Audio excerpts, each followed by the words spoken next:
반갑습니다. 하나님께 영광을 돌리고요. 제가 시카고에 가서 말씀을 전할 기회가 있었는데 그 교회에는 시계가 없었어요. 시계가 없어가지고 저는 1시간 정도 설교한 줄 알았어. 1시간. 근데 제 아내가 뒤에서 막 이렇게 인상이 안 좋아져요. 그리고 그 목사님도 이렇게 중간에 나갔다 오시고. 그래서 왜 저럴까? 그리고 끝나고 났는데 3시간 한 30분 정도. 저는 1시간 한 줄 알았는데. 그리고 예배를 끝났더니 막 박수를 치고 난리가 났어.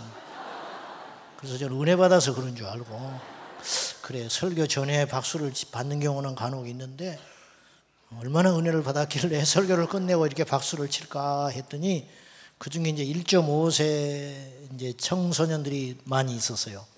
이 친구들이 잘 못 알아듣는 거예요. 내가 동분서주 그럼 못 알아들어요. 이게 무슨 말인지. 이를테면 그 못 알아듣는 소리를 3시간이나 듣고 있다가 주리를 틀고 있다가 설교가 끝나니까 좋아가지고 막 박수를 쳤는데 저는 또 은혜 받아서 박수를 치는 줄 알고 그런 적이 있었습니다. 그래서 목사님 마음껏 하시라고 그러는데 뭐 일단 보겠습니다. 어떻게 될지 모르겠고.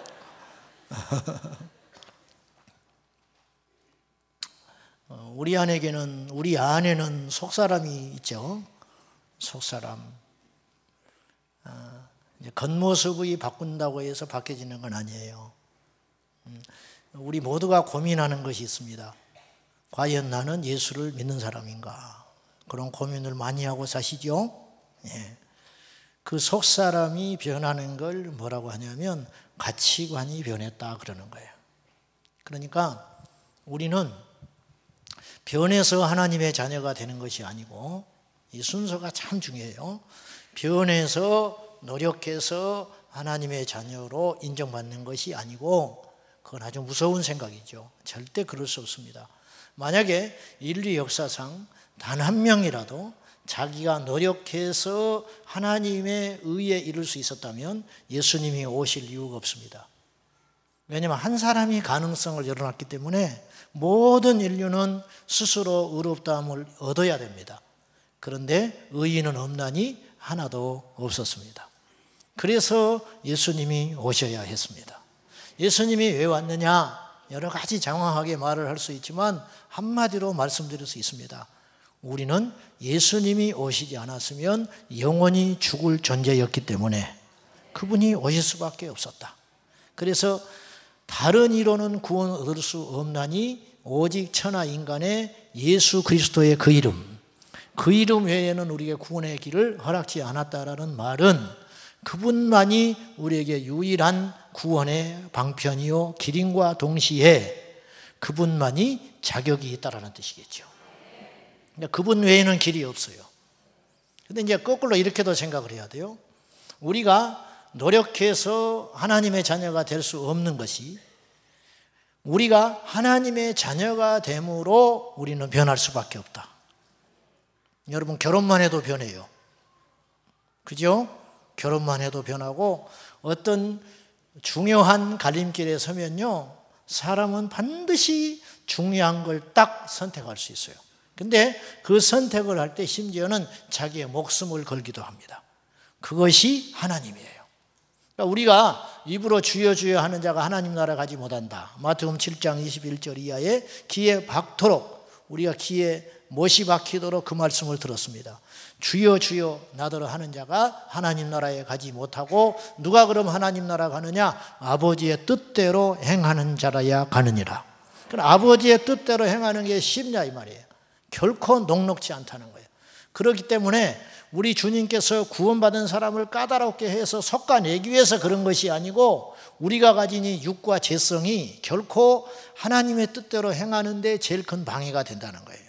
그러므로 우리는 예수 그리스도를 믿는 것을 오늘 2019년 이 시점에 우리 한국에 있는 저와 여러분 모든 성도는 좀 더 신중하게 또한 심각하게 생각할 때가 됐다라는 거예요. 제 아는 분이 해안가의 출신입니다. 바닷가.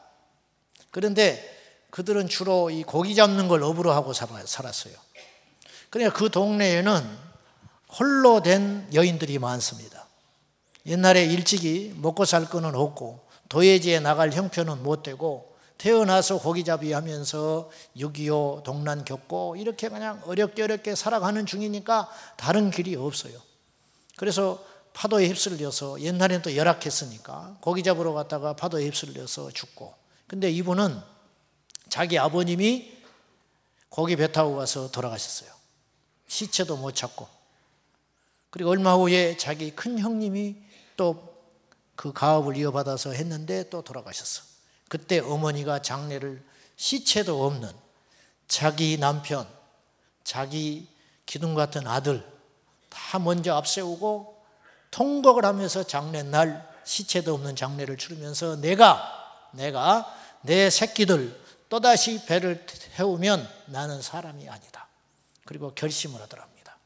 근데 장례 치르고 5일쯤 지나니까 먹고 살 길이 없어. 그래서 둘째 형이 울면서 배 타고 나가더랍니다. 살아야 되니까. 누가 도와줄 만한 넉넉한 때도 아닙니다. 그 시절이 나라에서 뭔가를 보상해 주는 때도 아닙니다. 자기 형이 시체도 찾지 못하고 고기 잡으러 가서 죽었고, 그러나 이 바다가 자기를 삼킬 줄 모르나 이렇게 온 식구가 주저앉아서 죽을 수는 없다. 그래서 또다시 배를 빌려 타고 나가는 거. 왜 그러냐? 살기 위해서. 이게 가치예요. 가치. 과연 우리에게 중요하게 여기는 것은 무엇인가? 예수 그리스도를 믿음으로 과연 내게 일어난 진정한 가치의 변화는 무엇인가? 저는 때때로 목사가 되고 예수를 믿고 목사가 됐으니까 믿음이 있는 것처럼 보이지만 사실은 내 안에 있는 이 믿음이 얼마나인지 잘 모르겠어요. 솔직히 이야기하면. 이게 내 기질인지, 예수님을 믿어서 변화된 것인지, 아니면 내가 성도들 앞에 남보다 성도들보다는 헌신을 하고 노력을 해야 되기 때문에 이 길을 가고 있는지 난 솔직히 모르겠어. 솔직히. 자, 개척하면서 이건 절대 제 의의는 절대 아닙니다. 개척하고 여기까지 오면서 공식적인 것 외에 제가 새벽 기도를 안 빠졌습니다. 그러니까 이제 지방에 간다든지 외국에 나간다든지 월요일 날 이럴 때는 제가 이제 공식적으로 쉽니다. 무단으로 새벽 기도를 세워본 적은 없다 이 말이에요. 제가 개척하고 10년 동안 성도들 실어 나르는 차 운전을 했습니다. 당연히 한 번도 안 빠졌죠. 빠지게 되면 또 옛날에는 이렇게 바쁘지도 않았어요.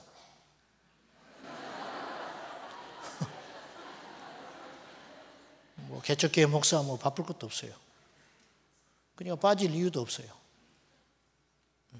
그래서 빠지지 않았습니다. 근데 그것이 지금 시점에 생각해 보니까 믿음인지, 내 기질이 그런 것인지, 교회를 세워야 했기 때문에 그런 것인지 솔직히 모르겠어요. 주님만 아시겠죠. 이제 그날에 주님 앞에 서면 알게 되겠죠. 여러분에게 위기가 오면 어떻게 하십니까? 기가 막히게 좋은 일이 생기면 어떠십니까? 서울에 뭐 교회가 있었는데 100년이 넘은 전통 있는 교회입니다. 거기에 권사님들이 모임이 있었습니다. 2대 출신의 권사님들. 나이가 이제 80줄이 다 돼가고 70줄이 넘어간 분들이 2대를 나왔으니까 나름대로 가문도 좋고, 그냥 우리끼리 있는 말로, 뭐 솔직히 그만큼 그 연배에 2대를 나왔으니까 만만치 않죠. 그만큼 뒷받침이 있었을 것이고 본인들이 치열하게 노력했을 것이고, 그래서 이제 그 교회를 몇 대째 다니는 거예요. 자기도 다니고 자식도 다니고 손주도 다니고 이제 이렇게 다니는 거예요. 집은 멀리 외곽으로 신도시로 이사를 했지만 주일이면 꼬박꼬박 그 교회를 죽기 살기로 출석을 합니다. 그리고 주일날 같이 예배 드리고 나서 그 멤버십이 된 서너 분 권사님들이 이제 밖에 나가서 밥을 먹고 차를 마시고 이렇게 담소를 나누고 그 다음에 오후 예배 드리고 오는 것이 일주일 중에 제일 큰 행사 중에 하나입니다. 모이면 무슨 이야기 할까요? 무슨 이야기 하실 것 같아요? 십자가, 거룩한 이야기 안 합니다. 그런 이야기 별로 안 하고 자식 이야기. 시골의 노인정에 가면 전부 부모들이 앉아서 자식 자랑하기에 바쁩니다. 집을 전세 살면 집을 샀다고 소문이 나 있고, 부장이 되면 사장이 됐다고 소문이 나 있고, 뭐 이런 거죠. 이제 이런 거. 그래서 그 권사님들이 그렇게 하면서 하루 일과를 보내고, 근데 아주 잘난 자식이 하나 있었어요. 외아들 하나 유학 보내고 잘 돼가지고 아주 좋은 가문과 사돈을 맺고 손주를 낳고 잘 사는, 그리고 주일마다 그 어린 손주를 데리고 자식 네가 교회에 와서 함께 3대 예배를 드리는 거, 그것이 참 긍지입니다. 예수님, 글쎄요, 입으로는 예수를 이야기하지만 어느새 뒷전으로 밀려나 버렸습니다. 오늘 우리의 이야기입니다. 우리의 이야기, 정도의 차이만 있지. 제가 목회를 하다 보니까요, 어느 날 교회가 우상이 되더라고요. 제가 교회를 어마어마하게 사랑하거든요. 우리 목사님도 그러시겠지만은, 목사는 교회가 생명이에요. 교회를 어마어마하게 사랑해. 근데 교회를 어느 날 너무 사랑하다 보니까 하나님보다 위에 서 있는 경우가 있더라고. 이것도 문제구나, 이런 생각을 자주 해보는데, 아무튼지 그래서 이분이 이제 그렇게 이제 3대가 흐뭇하게 그렇게 교회를 다니고, 그리고 모여서 이제 서로 이야기를 하고, 그런데 어느 날 청천벽력과 같은 소식이 들려와요. 이 아들이 이혼하겠다는 거예요. 있을 수 없는 일이 벌어진 거예요. 그리고 손주를 한 달간만 봐주라고 맡겨놓고 아들은 그 뒤로 소식이 없어요. 이 아이를 데리고 교회 갈 엄두가 나지 않습니다. 그래서 처음에는 한두 번 갔어요. 둘러대고 부부가 외국에 여행 가고 출장 갔다. 근데 점점 더 시간이 갈수록 이 권사님은 견디지를 못합니다. 자기의 자존심이 허락지를 않아요. 그리고 교회를 못 가겠는 거예요. 이번 주에 몇 주째 이 손주를 데리고 안 갈 수도 없고 갈 수도 없고, 이 아이를 데리고 가면 며느리 아들은 어디 갔냐고 물어보는 그들에게 더 이상 둘러댈 말이 없어져 버린 거예요. 그러던 어느 날 교회를 못 갔습니다. 집에서 홀로 성경을 보고 기도를 하자니 죽을 것 같은 생각이 듭니다. 전화가 빗발쳐 옵니다. 수십 년 동안 한 번도 주의를 빠져본 적이 없는 그 권사님이 그 멤버 중에 나타나지도 않고 전화가 오는데 마땅히 할 말이 없어서 전화를 받지 않습니다.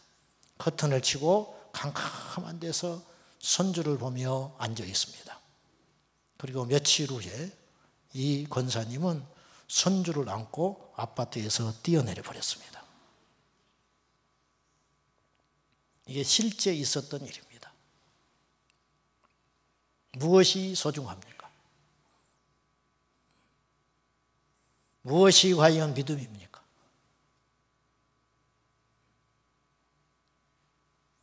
여러분, 우리는 과연 종교인인가요? 신앙인인가요? 우리는 우리를 모를 때가 많습니다. 식스센스라는 영화를 보면 브리스 윌리스가 정신병원 의사로 등장을 하는데 나중에 충격적인 결말이 나옵니다. 알고 봤더니 자기가 죽었어요. 아시죠? 어린 소년 환자를 하나 맡아서 대화를 하는데 이 환자 어린아이는 죽은 귀신을 보는 감각이 있는 사람이에요. 그래서 7번째 감각이 있는 애예요. 그러니까 일반 사람들은 보지 못하는 혼령을 보는 거예요. 그래서 교통사고 나서 죽은 현장을 지나가다 보면 거기서 사고 난 귀신을 보는 거예요.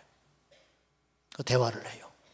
그러니까 이 병을 갖고 있기 때문에 이 정신과 의사한테 이 아이를 고쳐주기를 위해서 맡겨놓은 상태였어요. 이 아이와 계속 대화를 하는 중에 치료를 하는 과정에 있었는데 나중에 알고 보니까 이 의사가 자기가 죽은 사람이었어요. 강도에 의해서 총 맞아 죽었는데 자기는 죽은 줄을 몰랐어요. 그 영화의 대사 중에 그 소년 주인공이 이 브루스 윌리스에게 이런 말을 해요. 그런데요, 아저씨, 귀신은요 자기가 죽은지를 몰라요. 그런 이야기를 해요. 자기를 두고 한 소리인지를 모르는 거야. 그러니까 이 소년도 이 의사가 죽은 줄을 몰랐어요. 왜냐? 산자와 죽은 자를 동시에 볼 수 있기 때문에. 근데 이 정신과 의사도 이 살아있는 소년과 대화를 했기 때문에 자기가 그때 강도에게 총을 맞아 죽었다라는 사실을 몰랐던 거예요. 나중에 알고 보니 자기가 죽은 자였어요. 말도 안 되는 뉴에이지성 영화지만은 여기서 이제 자기가 정작 죽은 줄을 몰랐다는 거예요. 바리새인들이 죽은 줄을 몰랐어요. 산 줄 알았지요.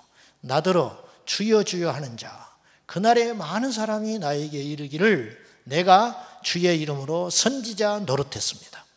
내가 주의 이름으로 귀신을 쫓았습니다. 내가 주의 이름으로 능력을 행했습니다. 그런데도 내가 왜 주님께 외면받아야 되느냐 이 말 아니에요? 불법을 행하는 자들아, 법대로 믿지 않았다. 누가 그런 식으로 믿으라 하더냐? 너희들이 잘못 믿었다는 거예요. 우리가 믿음이라고 하는 것을 가정해 볼 때 우리는 어떤 믿음을 갖고 있냐면 하나님의 본질, 그분을 믿는 믿음보다는 나의 믿음 생활을 믿는 믿음이 경향이 있어요. 내가 모태신앙이었기 때문에 하나님의 자녀라는 거예요. 그렇지 않지요. 내 믿음을 믿는 거예요. 내가 이만큼 충성했기 때문에 내가 믿음이 있다는 거예요. 절대 그렇지 않죠. 그렇게 착각 속에 빠졌던 사람들의 비극적인 이야기가 마태복음 7장에 등장하는데 참으로 심각한 것은 주님이 말씀하시기를 많은 사람이 그렇다 그렇게 말해요. 나더러 많은 사람들이, 너무도 많은 사람들이 착각 속에 빠져가지고 자기가 하나님 앞에 하나님의 자녀인 줄 알고 걸어간다. 그러면 왜 이런 일이 일어나는가? 그 이유는 회개하지 않고 주님을 믿으려고 하기 때문에 그런 일이 생기는 거예요. 스펄전 목사님은 이런 말을 했습니다. 때로 나는 현대 부흥운동의 많은 부분이 축복보다 저주라고 생각한다. 그 당시에 많은 교회들이 부흥하고 일어나는 것에 대해서 축복이 아니고 이분의 시야는 독특했어요. 이건 축복이 아니다. 오히려 나는 저주라고 생각한다. 그 이유가 뭐냐면 그것은 수천 명을 자신의 비참함을 알기도 전에 평안으로 인도했기 때문이다. 그것은 탕자를 집으로 데려왔지만 그가 결코 아버지, 제가 죄를 지었습니다 라고 말하게 하지 못하는 것과 같다. 오늘날 사람들은 옛 방식의 죄의식을 멸시한다. 그 결과 사람들은 신앙 속으로 뛰어들어왔다가도 다시 뛰쳐나가고 만다. 그들은 겸손하지 않는 모습으로 교회에 왔고 겸손하지 않는 모습으로 교회에 머물다가 겸손하지 않는 모습으로 회심하지 못한 채 교회를 떠나고 있다. 여러분은 교회를 어떤 마음을 가지고 왔습니까? 간혹 가다가 저희 교회에 가끔 천연기념물 같은 사람이 와요. 교회를 한 번도 안 가봤다는 거예요. 그런 사람은 거의 없거든요. 정말 안 가봤냐고 내가 그렇게 다시 뒤집어 물어보면 어릴 때 성탄절에 간 것 같다고 그래. 그러면 가봤네 내가. 그러면 이제 뒤통수를 극적극적 해요. 어떤 바보는 지가 세례 받았는지도 몰라. 정말 그래요. 군대에서 세례를 받았는지 초코파이만 먹었는지 기억이 안 난다는 거예요. 진짜 있어요. 그러니까 세례 받을 때가 됐는데 자기가 세례를 받아야 되는지, 근데 군대에서 받았는지 이게 헷갈려 죽겠다는 거예요. 그래서 저한테 이렇게 이야기해요. 다시 확인하는 차원에서 받으면 안 되겠냐고. 안 된다고 그러죠. 세례를 다시 받는 것은 없으니까. 아무튼지 간에 이제 이 정도 수준이에요. 그러니까 우리는 이제 막 세례, 이번에도 논산에서 한 3,000명인가 5,000명 세례 줬다고 하던데요. 우리 교회 청년 말 들어보니까. 저는 뭐 그걸 다 부정하진 않아요. 그리고 3,000명을 세례를 줘가지고 한 명이라도 진정으로 회심할 수 있다면 날마다 해야 돼요.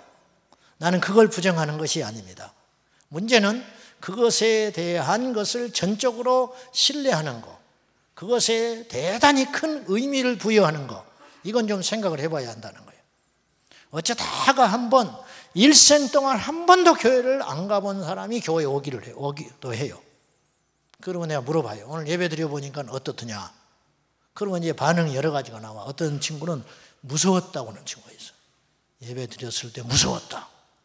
그럼 얘는 가능성이 있어, 이 친구는. 어떤 놈은 죽을 뻔했대. 너무 고리타분해서 죽을 뻔. 세상에, 설교한 사람한테 그렇게 말하면 되겠어요? 또 어떤 놈은 이렇게 말을 해. 아무 감각이 없는데요. 그런 놈이 있어. 저는 이 선이 확실하거든요. 우리 목사님처럼 안 믿을 때가 있었어요. 그러니까 내가 선배도면 내가 후배구나. 저기는 2학년 때 회심했다고 그래. 중2. 나는 중3 때 회심을 했어. 그러니까 내가 1년 후배라. 안 믿을 때가 분명히 있었어요. 저는 예수를 안 믿을 때, 예수님을 안 믿을 때 교회나 절간이나 무당집이나 성당이나 똑같은 거 아니냐. 나 그렇게 생각했어요.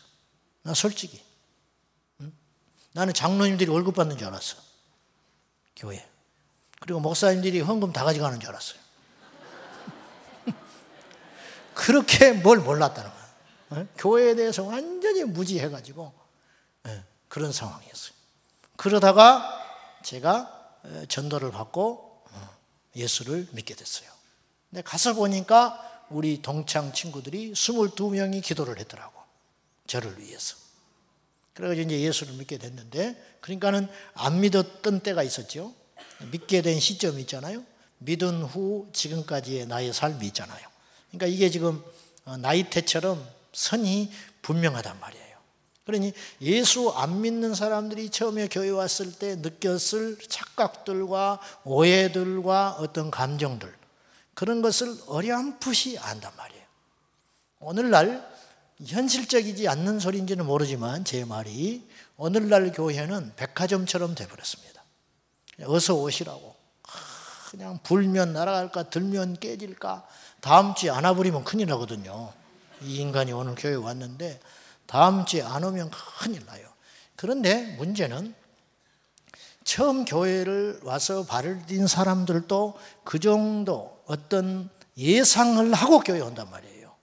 내가 가면 사람들이 또 막 환영해 주겠지. 그래 어떤 사람은 오바해가지고 거기에다가 이렇게 방문서에다가 쓰면서 절대 일으켜 세워서 소개하지 말아주세요. 착각하고 있어. 안 해줘, 소개. 해주라고 해도 안 해줘. 그러니까 교회를 안 와봤지만 자기가 교회를 오면 온 교인이 일어나가지고 손을 내밀면서 사랑합니다, 축복합니다, 환영합니다 뭐 이렇게 할 줄 알고, 이렇게 나만 장군이 엘리사를 만나러 갈 때 나와서 나를 위해서 축복해주며 나의 상처난 종처에다가 이렇게 약을 발라주고 이렇게 축복해주면 맨발로 튀어나와서 그렇게 할 줄 알았다 이거예요. 나와보지도 않아?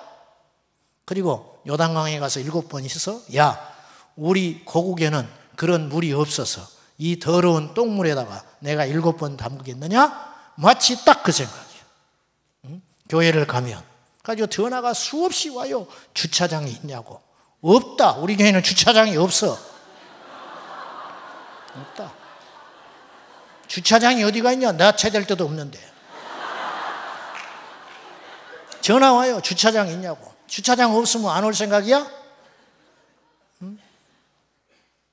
그냥 교회를 크게 착각하고 있는 것이죠. 어디서부터 이렇게 교회의 권위를 잃어버리게 됐냐 이거예요. 언제부터? 요한복음 8장에 보면은 예수님께서 오병이어의 기적을 베푸신 직후에 사람들이 그 다음날 강을 건너서 주님을 따라옵니다. 주님과 함께 하면 먹을 것이 생길 거라는 거예요.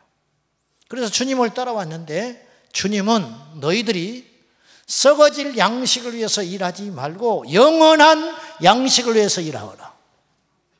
그러자 이들이 진짜 궁금했어요. 진짜 그 일이 뭡니까? 우리가 그 일을 하겠습니다. 썩어질 양식을 위해서 일하지 말고 영원히 있을 그 양식을 위해서 일하라고 하니 정말 그것이 궁금해서 우리가 어떻게 해야 하나님의 일을 하오리까? 그러자 예수님께서 말씀하십니다. 요한복음 6장에 하나님이 보내신 자 그를 믿는 것이 아버지의 일이니라. 저는요 그 구절을 읽다가 기절해 버리는 줄 알았어. 오래전 일인데 제가 설교를 준비하다가 아이들한테 이제 요한복음을 강의하다가 그 부분이 딱 나왔는데 그러니까 이제 피해 갈 수 없는 거예요. 강해 설교를 했기 때문에 쭉 1장부터 본문을 읽고 설교를 하는 중이었는데 그 본문에 와서 내가 이 심장이 뛰어가지고 견딜 수가 없었어요. 뭐라고 표현을 못 하겠더라고. 믿음이라는 게 뭐냐? 하나님의 일이라는 게 뭔가? 나는 열심히 전도하고 기도하고 예배하고 하는 것이 하나님의 일인 줄 알았는데 예수님은 그렇게 말씀하고 있지 않았어요. 믿으라. 나를 믿는 것이 아버지의 일이니라. 근데 그것을 다 전달을 못 하겠더라고. 내게 그 느껴지는 그 어떤 은혜들을 다 나누지를 못한 이제 그런 기억이 있어요. 그때 주님께서 하늘의 말씀을 자꾸 전하니까 이들은 빵을 구하고 예수님께 왔는데 예수님이 하늘의 말씀들을 계속 전하니까 견디지를 못하고 떠나가기 시작합니다. 떠나갈 때 주님께서 그들을 붙잡지 않습니다. 그리고 남아있는 제자들에게 이렇게 묻습니다. 너희도 가려느냐? 그때 사도 베드로가 요한복음 6장 68절에 영생의 말씀이 계시오매 우리가 어디로 가오리까? 그래서 내가 너희들을 택했다. 그러나 이 중에 하나는 마귀니라. 예수님이 그렇게 말씀하시죠. 그렇습니다. 여러분, 뭔가 잘못됐어요. 그러니까 교회에 와서 첫 단추를 채울 때부터 잘못 채워지는 거예요. 이 어그러진 것을 새롭게 펴기 위해서는 어마어마한 시간들이 걸린다는 거예요. 기억하세요. 하나님이 우리를 택하신 것이지 우리가 그분을 택한 것이 아닙니다. 그분이 우리를 택해 주셨어요. 이 억만 제약 가운데 우리를 건져 올려 주시고 그분 예수 그리스도를 하나님의 아들로 인정하게 하시고 더군다나 많고 많은 교회가 있어요. 그러나 모든 교회가 깨어있지는 않아요. 아쉽게도. 많은 주의 종들이 계세요. 그러나 모든 주의 종들이 깨어있지는 않는 현실입니다. 솔직히 말해서. 그래서 우리 수지선한 목자교회는 복된 교회고 우리 성도님들이 복을 받은 분들입니다. 저렇게 몸부림치시고 저렇게 기도하시고 저렇게 성도들에게 하늘의 양식과 하늘의 비밀을 가르치기 위해서 결과는 하나님께 맡기지만은 우리가 할 수 있는 일이 없거든요. 아무튼 그 눈물로 몸부림치는 주의 종이 있다고 하는 것은 여러분에게 큰 엄청난 큰 선물이라 그렇게 말씀드릴 수 있어요. 뭐 그렇게 말해주라고 한 것도 아니에요. 그냥 내가 저하고 아무 상관이 없습니다. 오늘 처음 뵀으니까 아무 상관이 없어요. 이제 동업자 정신이 좀 있으니까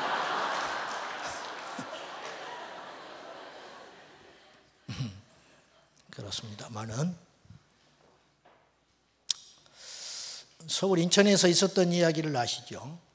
중학생, 10대 소녀 둘이 박모양과 김모양이 서로 만나가지고 이렇게 인터넷 사이트에서 엽기 사이트에 중독된 여자아이 둘이서 8살짜리 난 초등학생을 자기 집으로 유인해가지고 죽여서 토막 내버린 사건이 있었습니다. 그리고 사체를 이렇게 적출해가지고 태연하게 가방에다가 넣어서 박모양을 만나가지고 같이 차를 마시고 밥을 먹고 3시간을 지냅니다. 그리고 그 사체를 건너줍니다. 그러는 중에 서로 대화를 오고 간 내용들이 나중에 발견됐는데 손가락이 예쁘냐? 그런 대화가 오고 갔습니다. 잘라놓은 손가락이 예쁘냐?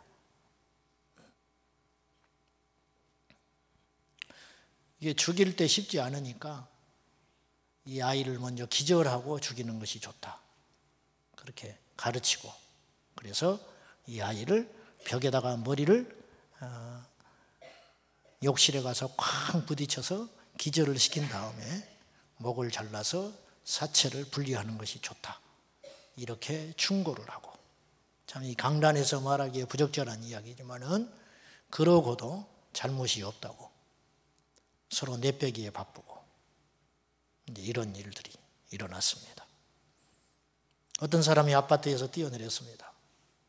쓰레기를 버리러 가던 그 사람이 마른 하늘의 날벼락이라고 그 떨어져 투신하는 그 사람에 의해서 쓰레기 버리러 간 사람은 그 자리에서 죽고 뛰어내린 그 사람은 중태에 빠졌습니다.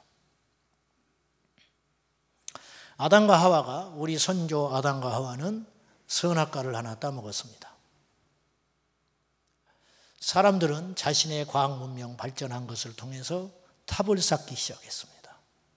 그랬을 뿐인데 후대에 얼마나 무시무시한 영향력을 줬는지 모릅니다. 제가 지금 쭉 한 이야기들은 각기 다른 이야기들입니다. 각기 다른 때에 각기 다른 사람이 했던 이야기. 이런 일들인데 이 이야기들의 공통점이 있습니다. 죄. 인생의 문제는 결국은 죄의 문제입니다. 그리고 죄는 어김없이 우리에게 사망을 가져다 줍니다. 하나님이 진노하시는 경우가 단 한 번 있더라고요. 하나님이 다 용서하시는데 수고하고 무거운 짐진 인생도 우리 주님은 용납하십니다. 마태복음 11장 28절에 아시다시피 수고하고 무거운 짐진 자들아 다 내게로 오라. 내가 너희를 쉬게 하겠다.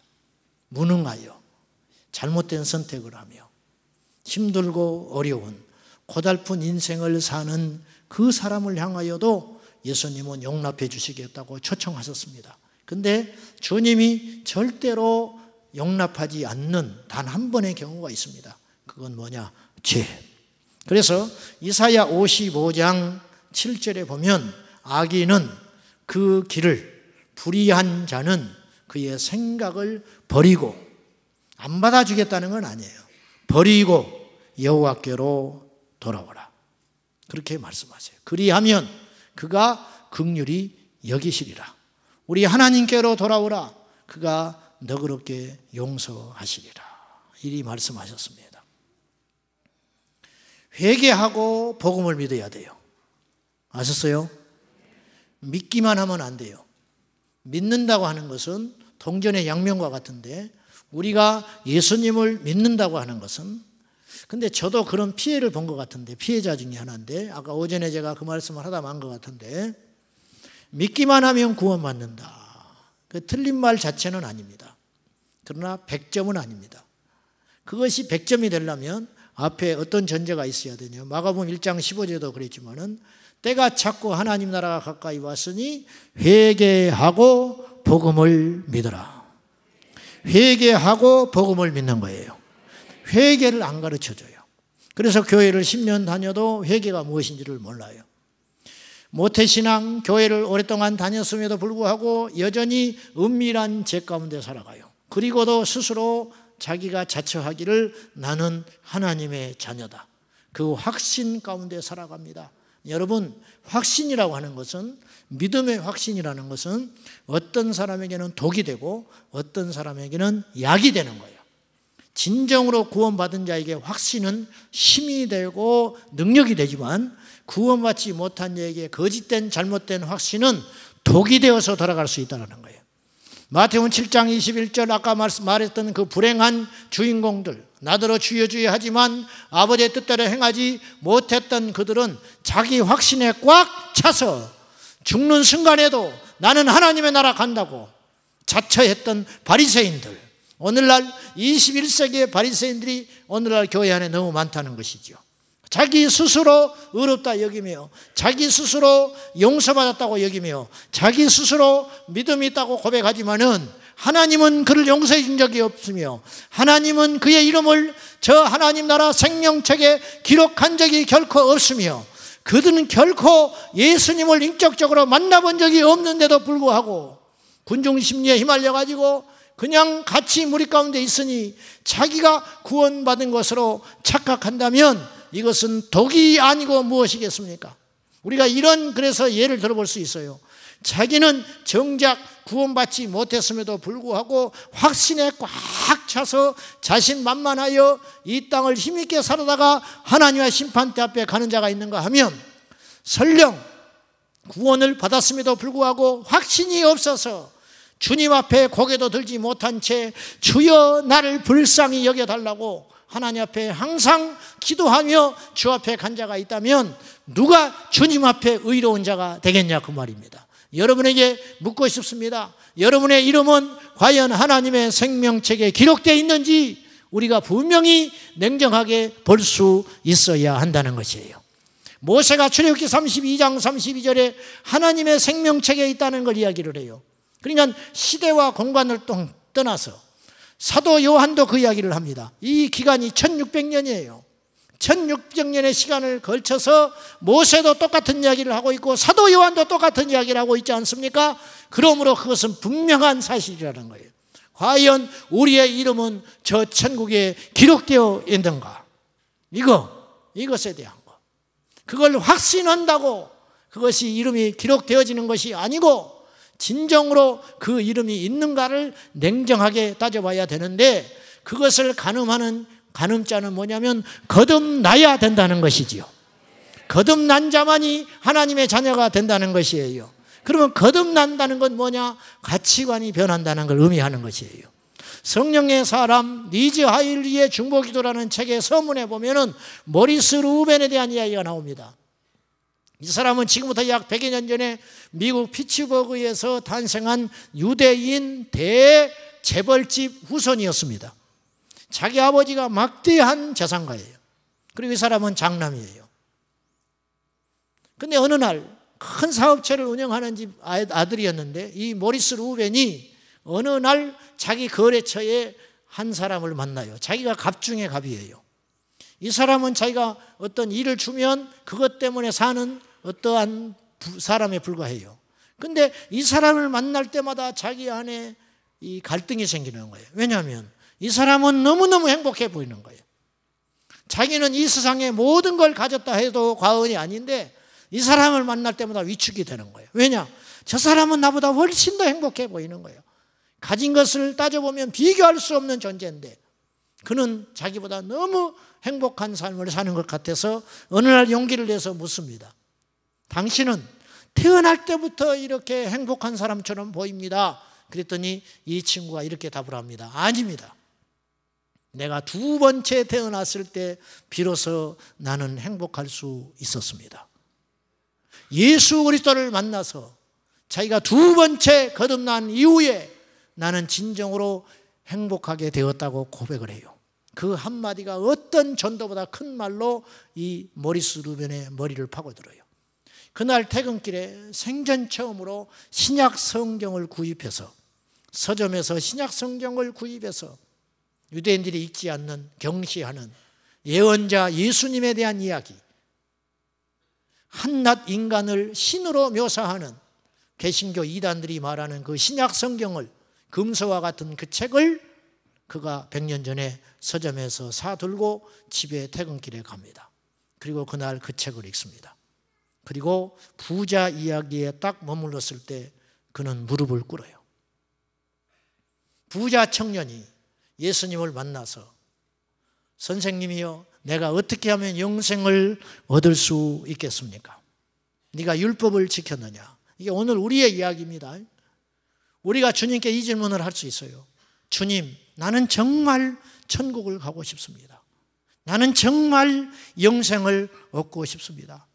어떻게 하면 되겠습니까? 이 질문을 우리가 많이 하고 싶을 거예요, 사실은. 이거 중요한 질문입니다. 니고데모가 역시 그런 상태로 주님께 왔고요. 그때 주님께서 그 질문을 하십니다. 네가 어릴 때부터 네가 율법을 지켰느냐? 어릴 때부터 지켰습니다. 그런데 너에게 한 가지 부족한 것이 있다. 이 대화가 아주 중요해요. 오늘 우리의 대화로 만들어 볼까요? 우리가 주님께 묻습니다. 주님, 내가 어떻게 하면 영생을 얻어서 하나님의 자녀로 구원을 얻어 이 땅을 살다가 하나님 앞에 가겠습니까? 무엇을 해야 됩니까? 이렇게 질문할 거 아닙니까? 그러면 우리의 주님 앞에 던질 때 그 돌아오는 답을 이렇게 기대해요. 너는 기도를 더 해야 된다. 너는 더 열심히 내 일에 충성해야 된다. 그렇게 하면 우리가 납득을 할 거예요. 그래, 내가 더 기도해야 되는구나. 내가 그래, 더 열심히 하나님 앞에 더 충성해야지. 내가 누군가를 미워하는 마음이 내 안에 있었는데 그걸 용서해야 되는구나. 이렇게 그런 기대를 가지고 질문을 할지 몰라요. 아마 이 부자, 이 청년도 그런 생각을 가지고 주님께 질문을 했는지 몰라요. 근데 돌아오는 주님의 답변은 너무도 당황한 것이에요. 당황케 만드는 것이었어요. 네가 부자인데 너의 그 재산을 다 정리하여 가난한 자에게 줘버리고 너는 나를 따르라. 그건 못해. 그건 못하지요. 새벽 기도는 할 수 있어. 근데 그건 못하겠는 거야. 밖에 주차 봉사 하라면 할 수 있어요.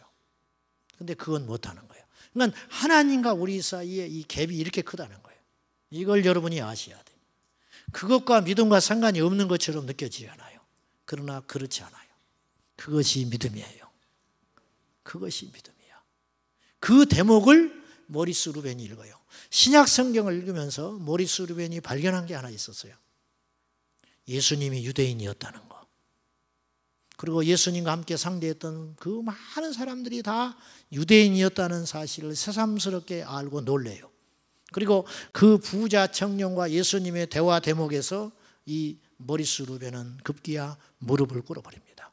거기서 그 책의 저자는 이런 표현을 썼어요. 그분이 100년 전에 선 사람이니까 1세기 부자가 20세기 부자를 만났다. 그렇게 표현을 했어요. 근데 1세기 부자는 근심하여 돌아갔습니다. 그러나 20세기 부자였던 모리스 루벤은 그때 예수님을 자기 안에 주인으로 영접을 합니다. 그리고 그 다음 날부터 그분의 생애는 완전히 달라졌어요. 모리스 루벤은. 예수 그리스도를 주인으로 모셨기 때문에 그는 유대인으로서 그 막대한 유산을 상속할 수 있는 권리를 포기해야 됐습니다.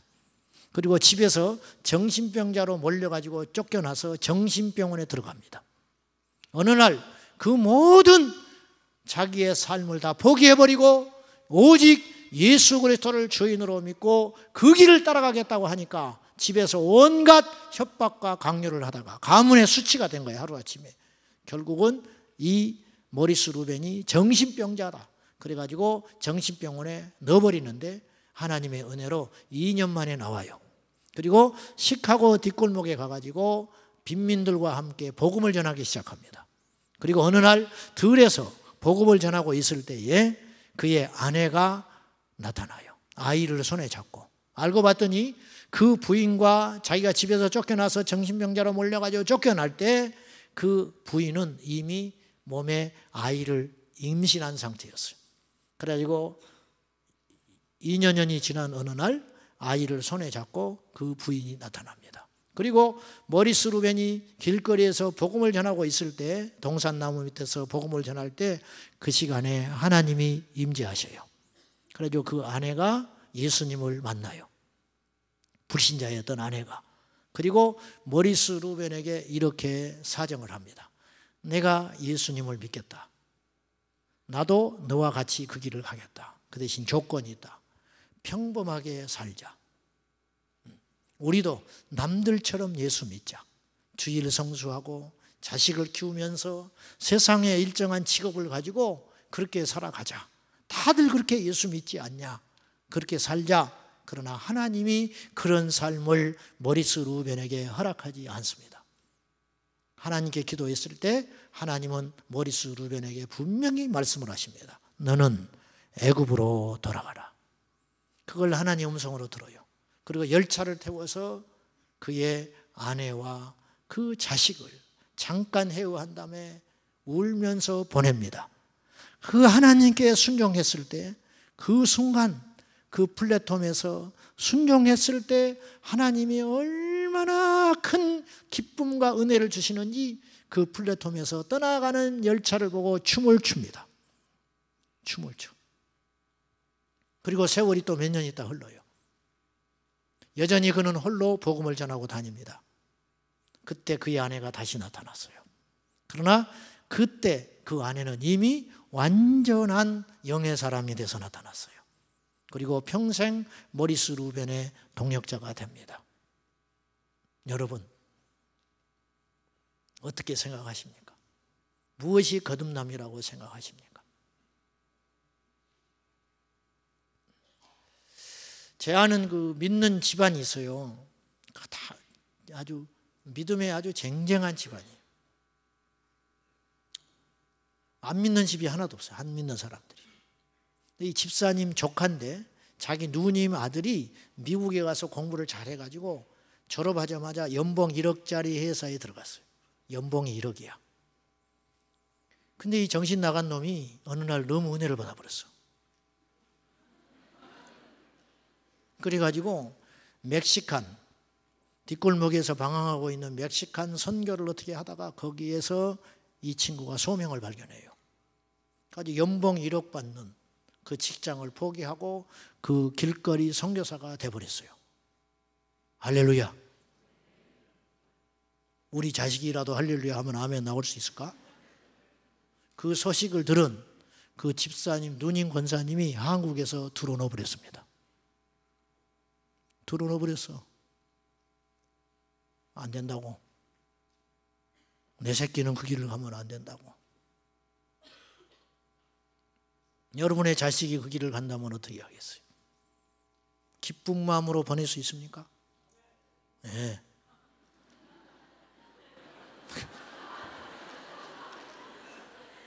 예.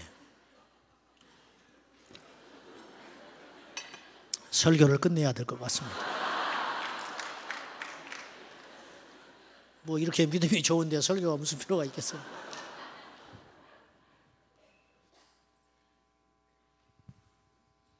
제가 이제 마지막 시간이기 때문에 제가 이런저런 이야기를 막 하게 되는데 이제 좀 편하게 들으십시오. 저도 그냥 하나님 인도하신 대로 할게요. 자, 다시 한번 이야기를 이제 해봅시다. 진정한 회개는 무엇이냐? 회개해야 삽니다. 여러분, 제가 오늘 이제 이 저녁 시간에 저와 여러분이 함께 나누고 싶은 주제는 뭐냐면은 우리 하나님 앞에 죄를 다 정리하자는 거예요. 주님이 기뻐하지 않는 죄. 오늘날 교회가 절대 안전하지 않습니다. 교인들도 다 똑같습니다. 구약의 이스라엘 백성들을 보면은 우리가 열왕기상, 열왕기하 뭐 이런 거를 역대 왕들의 이야기 이런 걸 보면요.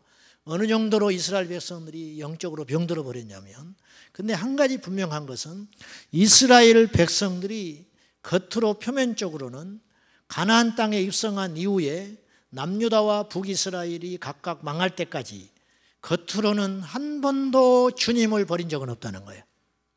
안식일을 지켰습니다. 그리고 성전이 있었습니다. 근데 어느 정도로 타락을 해버렸느냐? 요시야 왕이 8살의 왕이 돼가지고 나중에 개혁을 일으킬 때 무엇부터 선을 보냐면 성전 개혁부터 해요. 성전 개혁. 그 당시 성전이 단적으로 어느 정도로 부패되어 있었는가 그걸 보면은 성전이 있었다는 것은 안식일이 진행되고 있었고 3대 절기가 철저히 진행되고 있었다는 거예요. 겉으로 명목상 하나님의 백성들이 존재했다는 뜻이에요. 근데 그 성전이 없어진 게 아니라니까요. 그 성전에서 어떤 일이 자행되고 있었냐면 우상이 있었어요. 성전 안에. 그래서 그걸 다 깨부셔요. 바알과 아세라 신에게 제사하는 제사 그릇들이 존재하고 있었어요. 그것들을 다 요시야 왕이 혁파시키고 깨부십니다. 이렇게 하는데 얼마나 오랜 시간이 걸렸는지 몰라요. 심지어는 그 여호와의 성전 한편에 뭐가 있었냐면 남창이 있었어요. 남자 창기들. 남자 창기가 왜 존재했는가? 바알과 아세라가 부부입니다. 우상. 그들을 흥분시키기 위하여 남창이 존재했어요. 여창, 남창이 밖에 있는 것도 아니고 여호와의 성전 안에. 근데 어느 정도로 분별력이 없었느냐면 그거 하나를 문제 삼는 백성들이 한 명도 없었다는 거예요. 죄는 갑자기 나타나지 않습니다. 아까 오전에도 제가 이야기했지만은 제 신앙도 그렇고 이 땅의 모든 그리스도인들이 점검해 볼 때 과연 우리는 초대교회 주님께서 세우려고 했던 그 믿음, 우리에게 믿으라고 말씀하신 그 믿음의 양식을 따라가고 있는가? 이렇게 하니까 요새는 트렌드가 이렇게 믿는다더라. 그 길을 말고 요새 우리 이웃교회가 이렇게 예배를 드려서 부흥을 냈다더라. 그거 말고 요새 이렇게 하니까 사람들이 만족스러워하더라. 그거 말고 초대교회에 우리 주님께서 핏값으로 산 그 거룩한 그 성전, 그 교회됨, 그 신앙, 우리의 기도는 과연 주님께서 하라 하는 방식대로 기도하고 있는가? 우리의 전도는 정말 그렇게 전도하고 있는가? 서울의 강북 지역에 몇 년 전에 실제로 있었던 이야기예요. 어떤 청년부에서 전도하다가 그 전도지에 교회 예쁘장한 자매들의 사진을 쫙 실어놓고 우리 교회에는 이렇게 예쁜 자매들이 있습니다. 그렇게 전도했어요. 자기들이 뭘 잘못한지를 몰랐어. 그것이 문제되니까 놀래가지고 그걸 거둬들였어요. 어떤 전도지는 보면 우리 교회는 주차장이 완비되어 있습니다. 그런 전도지도 저는 봤습니다.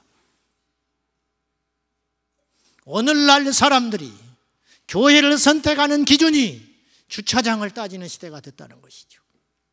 전화로 문의가 들어옵니다. 그 교회 우리 아이들 영어 예배가 있느냐고. 없습니다. 교회가 영어 가르쳐주는 영어 학원입니까? 없습니다. 우리는 없어요. 잘났다는 뜻이 아니에요. 본질이 무엇이냐는 거예요. 본질. 이 땅의 모든 공동체는 나름대로의 역할이 있어요. 음식점은 맛이 있으면 되는 거예요. 맛. 파파존스라고 하는 피자 회사가 미국의 3대 피자 회사입니다. 근데 이 회사는 뒤늦게 시작한 후발 업체였어요. 이미 다양한 메뉴로 피자헛이 자리를 잡고 있었어요. 그리고 빠른 속도로 배달을 해주는 도미노 피자가 자리를 잡고 있었어요. 이 틈새 시장을 뚫고 갈 수가 없었어요. 왜냐? 사람들의 입맛은 쉽게 바뀌지 않아요. 익숙해진 걸 쉽게 버리지 않습니다. 파파존스 그 피자 회사가 시작하면서 전략회의를 세웠습니다. 온갖 이야기가 다 쏟아졌고 아이디어들이 나왔지만 결론은 마지막에 하나였어요. 피자를 사람들이 왜 사 먹냐? 맛있으면 사 먹을 거 아니냐. 세상에서 제일 맛있는 피자를 만들자. 메뉴가 다양하지 않아도 좋다. 늦게 배달해도 상관없다. 맛있는 피자를 만들어 보자. 이 전략이 먹혔어요. 그래서 3대 피자 회사로 자리를 잡게 됐어요. 제가 적절한 비유인지는 모르겠지만은 교회는 무엇을 하는 것이냐? 우리 믿음은 무엇 때문에 믿게 되는 것이냐? 베드로전서 1장 9절에 보면 믿음의 결국 곧 영혼의 구원을 받음이라. 믿음의 결론이 뭐냐? 우리가 왜 믿냐는 거예요. 왜 믿냐? 우리가 지금 예수를 믿고 있잖아요. 우리가 예수를 믿다가 어느 날 죽게 되겠지요. 그럼 마지막 주님 앞에 서게 되는 거예요. 왜 믿었냐고 말이에요. 그동안 무엇 때문에 달려왔냐는 거예요. 그동안에. 이번에 미국 덴버에 갔는데 그 목사님이 한 2년 전부터 저하고 교제하면서 집회를 요청해가지고 갔어요. 갔는데 이 목사님이 얼마나 목회를 열심히 하셨는지 6년 전에 가니까 10명 모이는 교회를 100명이 됐어요. 100명. 숫자가 중요한 게 아니고 이 목사님하고 이야기하는 중에 나이가 40대 중반밖에 되지 않았는데 내가 많은 걸 배웠어요. 이분이 이런 이야기를 하더라고. 목사님, 저는 목회를 크게 한다든지 성공한다든지 그런 것은 별 관심이 없습니다. 저의 목표가 하나 있습니다. 그건 뭐냐면 내가 예수 잘 믿어서 구원받는 겁니다. 목사님이 그렇게 이야기하더라고. 이분이 그 교회 부임해 갈 때 그 교회가 너무 열악했어요. 원로 목사님 부부 포함해서 10명도 채 안 됐어. 그러니까 생활비를 대주지를 못하는 거예요. 그냥 그 교회에서 면접을 할 때 이분이 그 교회를 가려고 한 것도 간 것도 아니야. 하나님이 어느 날 새벽에 한국에서 있는데 미국을 가라 그러셨어요. 담임 목사님이 허락지를 않아요. 그리고 4년을 기다리다가 미국을 가요. 미국을 갔는데 어디로 가야 할지 누구를 만나야 할지도 모르는데 덴버 지역을 간 거예요. 그래가지고 그 교회를 찾아갔어요. 어느 날 예배를 드려야 되니까 그 교회 가서 2번인가 3번인가 예배를 드리는 아무 생각 없이 그냥 목사니까 예배 드려야 할 거 아니에요. 주의를 지키기 위해서 교회를 갔는데 어느 날 설교를 부탁하더래요. 자기한테. 그래서 설교를 했대. 그랬더니 그 다음 주에 보자고 하더래요. 알고 봤더니 이 교회 목사님이 은퇴할 시점이 된 거예요. 자기도 몰랐는데. 그래가지고 자기 교회를 맡아달라고 부탁을 한 거예요. 그러면서 우리 교회가 무엇을 해드리면 좋겠습니까? 그런 거예요. 뭐 대단한 걸 해주려고 한 게 아니라 우리 형편이 없으니까 이제 서로 의견을 맞춰보고 맞으면 모셔드리려고 한 거예요. 이때 이 목사님이 2가지 조건을 내걸었어요. 첫째, 큰 소리 내서 기도해도 됩니까? 네? 목사님이 그 교회에 그렇게 이야기했어. 큰 소리로 마음껏 기도할 수 있도록 자유를 주시겠습니까? 그렇게 하라고. 2번째, 방언 기도를 해도 됩니까? 그렇게 하라고. 이 교회는 굉장히 긴장을 했어요. 월급을 얼마 주라고 뭐 이렇게 조건을 내세울까 봐 2가지 조건만 내세웠어. 그러니까 교회에서 기쁘게 이 목사님을 받아들였어요. 얼마나 몸부림을 쳤는지 주일 예배 한 번밖에 없는 교회에 가서 새벽 기도를 만들고 수요 기도회를 만들고 철야를 만들고 밤 기도회를 만들어서 목사님 사모님이 2년간을 2사람만 밤 기도를 지켰어요. 지금은 매일 15명, 20명이 모여서 기도하는 교회가 됐어요. 이분이 나한테 그러더라고. 목사님, 내 소원은 목회 성공이 아니라는 거예요. 큰 교회를 이루는 것이 아닙니다. 나는 예수님을 제대로 믿어서 내 영혼 하나 구원받는 거, 그것이 어쩌면 내 큰 목적입니다. 그렇게 이야기를 하더라고요. 그렇구나. 남 살리려다가 자기가 죽어버린 목사는 얼마나 많은데. 참 목자상이라는 책에서 리차드 백스터라는 목사님은 설교자들에게 경고했습니다. 당신들의 설교를 통하여 무수히 많은 사람을 구원한 후에 정작 당신은 지옥에 갈 것을 두려워해야 된다. 그렇게 이야기했어요. 맞는 말이에요. 정확히 맞는 말이에요. 사랑하는 여러분, 예수님께 나오는 거, 예배를 드리는 거, 어떤 교회를 나와서 선택하고 출석하는 거, 이것은요 결코 연습 삼아 될 일이 아닙니다. 생명이 오가는 것이에요. 생명이 오가는 거. 예배는 연습이 없습니다. 오늘이 마지막 예배일 수 있습니다. 우리 주님이 오늘 예배 가운데 오실 수 있잖아요. 우리가 돌아가다가 무슨 일을 만날 줄 모르잖아요. 우리가 이 주일날 다시 여러분이 그 앉아있던 그 자리에 와서 예배를 드릴 수 있다고 장담할 수 있는 사람들이 누가 있겠습니까? 아무도 없어요. 그래서 마지막 예배라는 결단과 각오를 가지고 생명이 오가는 긴장감 속에 하나님께 마땅히 와야 되는 거예요. 이것이 우리의 자세여야 해요. 저는요 제일 교회 안에서 불행한 인생이 병든 사람이 아니라고 봐요. 영적으로 어두운 사람이에요. 감각이 없는 사람, 무감각한 사람. 저 목사는 왜 그렇게 심각하냐는 거예요. 응? 어느 날 나한테 문자가 한 분이 왔어요. 목사님, 천국 지옥 이야기 좀 그만하세요. 나한테 그러더라고. 응? 그 이야기 좀 그만하면 안 되겠니? 그러면 내가 무슨 이야기를 해? 그 이야기를 빼버리면. 성경만 펴면 결국 그 이야기인데, 마지막 종착역은 그 이야기 하려고 하는 것인데, 결국은 이 세상에 우리가 살아가는 의미가 무엇이 있는지. 어설프게 지혜로운 척 하지 마세요. 진정한 지혜는 십자가예요. 멸망하는 자에게는 그 십자가가 미련하게 보이지만 구원 얻는 우리에게는 하나님의 능력이 됩니다. 바울이 철학을 포기했습니다. 십자가를 만난 후에 철학을 포기했어요. 자신의 지혜와 학문으로 아테네에 가서 복음을 전하다가 참혹하게 실패한 후에 그는 고린도전서에서 고백을 해요. 내가 우리 주 예수 그리스도와 그분이 십자가에 못 박힌 것 외에는 알지 않기로 작정하였다. 우리는 다른 걸 들으러 온 게 아니에요. 예수, 십자가, 그 피 묻은 예수의 소리가 우리를 살리는 것이에요. 감동받는 것이 은혜가 아닙니다. 변화되는 것이 은혜예요. 죄를 버리는 것이 은혜다 그 말이에요. 죄를 버리셔야 됩니다. 우리를 사망의 길로 인도하는 것이 죄예요. 죄는 불과 같아요. 고성에 산불이 났잖아요. 무차별로 다 태워버려요. 문화재라고 비껴가지 않습니다. 사람이라고 비껴가지 않아요. 잘 지어진 건물이라고 비껴가지 않아요. 할 수만 있으면 물도 집어삼키려고, 못 태워서 그렇지. 바다도 가서 넘실넘실하면서 그 불이 화마가 바다에도 덮치려고 했어요. 결국은 못 이겼지만은 그거예요. 죄는 모든 것을 앗아가 버립니다. 죄는 모든 것을 파괴해버리고 마는 것이에요. 죄는 불과 같아서 그 대상을 다 태워버려요. 김원약 선교사님을 제주도에 가서 봤는데 이분이 이런 이야기를 해요. 목사님, 저하고 비슷한 생각을 했어요. 내가 그때 그 시점에 그 생각을 하고 있었어요. 앞으로 목회자에 대한 공격은 실제적인 공격일 수 있겠다. 목회자에 대한 공격은 실제적인 공격일 수 있다. 어떤 공격이냐? 옛날에는 뭐 이렇게 언론에 대한 공격, 뭐 심리적인 공격 이런 것이 아니고 어쩌면 앞으로 종말이 다가올수록 목숨을 빼앗아가는 위협이 올 수도 있겠구나. 제가 그 생각을 했어요. 그리고 목회자들이 어마어마하게 유혹에 넘어지는 거예요.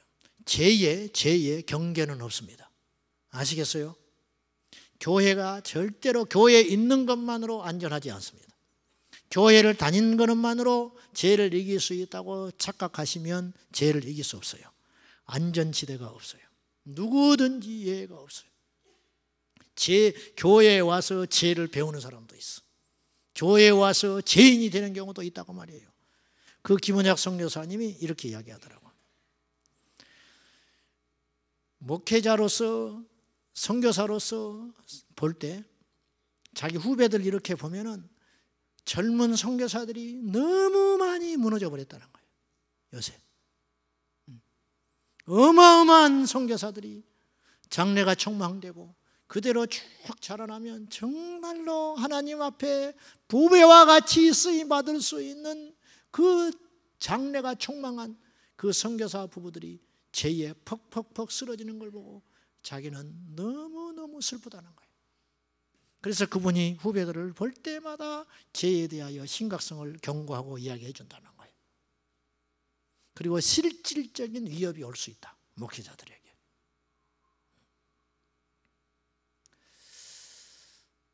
콜롬비아 보고타에서 목회하는 카스틸리오 세자르 목사님, 그 부부는 목회자인데, 부부가 이분 교회가 이제 그 전 세계에서 제일 큰 교회라고 그래요.